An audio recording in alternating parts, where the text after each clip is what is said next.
Ms. Joan Pereira. Question 16. Sir, our polyclinics take in all patients with appointments. As for walk-in patients without appointments, those requiring urgent medical attention will be attended to. Those not requiring urgent medical attention may be asked to book an appointment or seek treatment at a nearby general practitioner clinic. We are continuing to expand our network of polyclinics. We opened Bukit Panjang, Eunos, and Kallang polyclinics in end 2021. And another 2 polyclinics in Sembawang and Tampines North are slated to open later this year. Khatib Polyclinic will open in 2024, and Serangoon and Tengah Polyclinics in 2025.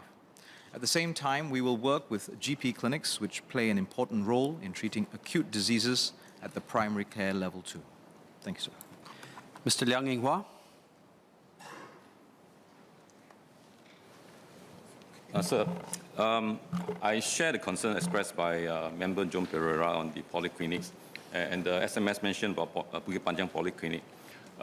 We do have situations where residents are not able to not only being served as a walk-in, they couldn't get a place for walk-in, but even for online booking. The night before, they couldn't get a slot. So just want to ask the SMS, how would is MOH looking at improving this situation? And secondly, there's also this CHAS GP clinic scheme, which is meant to take some load off the polyclinics. But it seems that it's not helping much. And may I ask the SMS, is the ministry looking at what are the impediments to that? Why is it so? Maybe is there a need to change the scheme or the policy so that it become attractive to patients who want to go to use the CHAS, the GP clinics as well, and not all going to the polyclinics. Dr. Janil Puthucheary. So I thank the member for his questions. On both his questions, he's highlighted the direction in which we are moving, which is for the polyclinics to work in partnership with the GP clinics and family practitioners in the area that they serve. And we do want for residents to understand that these are part of a continuum of primary care services. So for the polyclinics, if the patient turns up and without an appointment, wants to walk in, and if they have an urgent need, they will be attended to. They'll be triaged, they'll be assessed, and if there's an urgent need, they'll be attended to.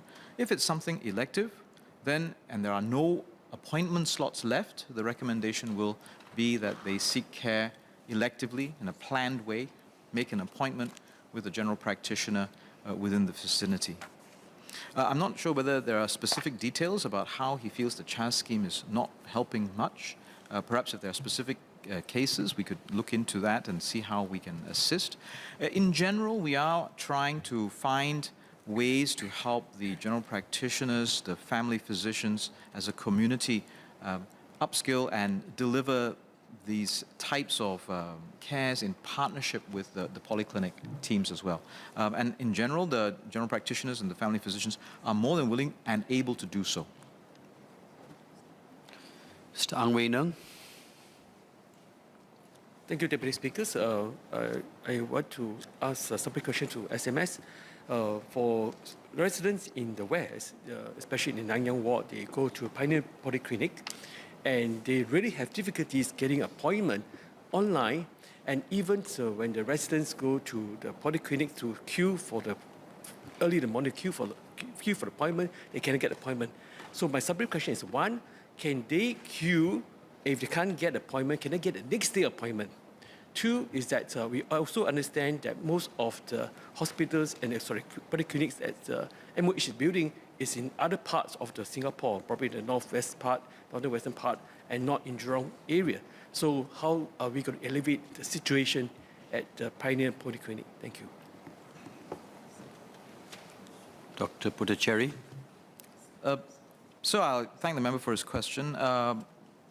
We will look at his suggestion in terms of the queuing system and the appointment booking process. We are trying very hard to improve the service provision for primary care by both expanding our network of polyclinics as well as leveraging on the experience and capability of the general practitioner clinics and family physicians that are in the community and that can serve this resident population very well. Thank you, sir. Mr. Satyandi Supat. Thank you, Mr. Deputy Speaker. I'm asking this SQ in regards to Ms. Joan Pereira, who's on MC.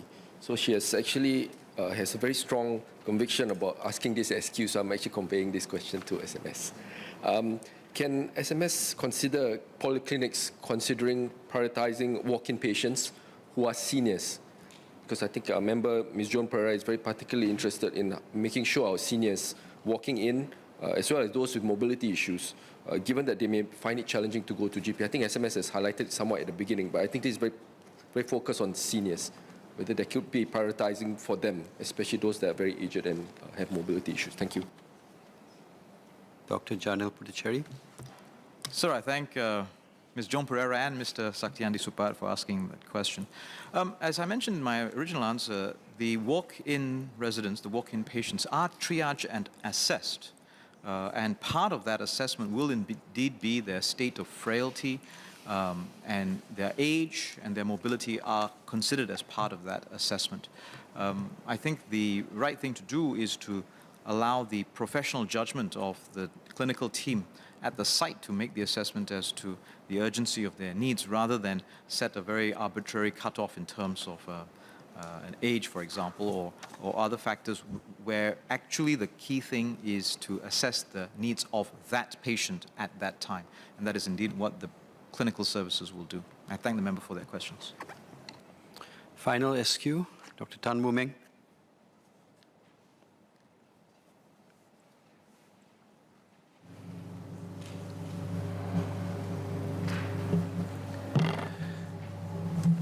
I thank the Minister for his answer. A number of my Clementi residents are quite concerned about the implications of the online booking process for polyclinic appointments. Some may be quite elderly, less able to go online, less able to quickly click to secure the appointment when the bookings open. I have residents who tell me that for some polyclinics, the online slots are used up within half an hour of the online booking starting on some days. Can I ask SMS whether MOH is looking at the take-up of these online bookings, whether there's a trend towards fewer seniors being able to get these online bookings, and whether the seniors are as able to attend the polyclinics as before? Secondly, can I also ask SMS, in the event there are CHAS GP clinics interested in participating in an online booking portal, whether there could be a future pilot project to integrate these GPs into the online booking process as well, if there is interest? Thank you. Dr. Janil Puthucheary. Thank you, sir. I thank the member for his questions. For the first part, for his first SQ, I don't have the data with me about the proportions of seniors that are attending now as compared to historical data. I'd be happy to do so if you would like to file a separate PQ. But in general, as I engage with the polyclinic staff and the clinicians that provide these services, it's quite clear that a very high proportion of their workload is indeed the seniors. And so the senior residents within the geographical area are indeed attending. They're able to access the services and receive the care from the polyclinic care teams. But as I say, I'd be happy to look at the data specifically if you'd like to file a related question.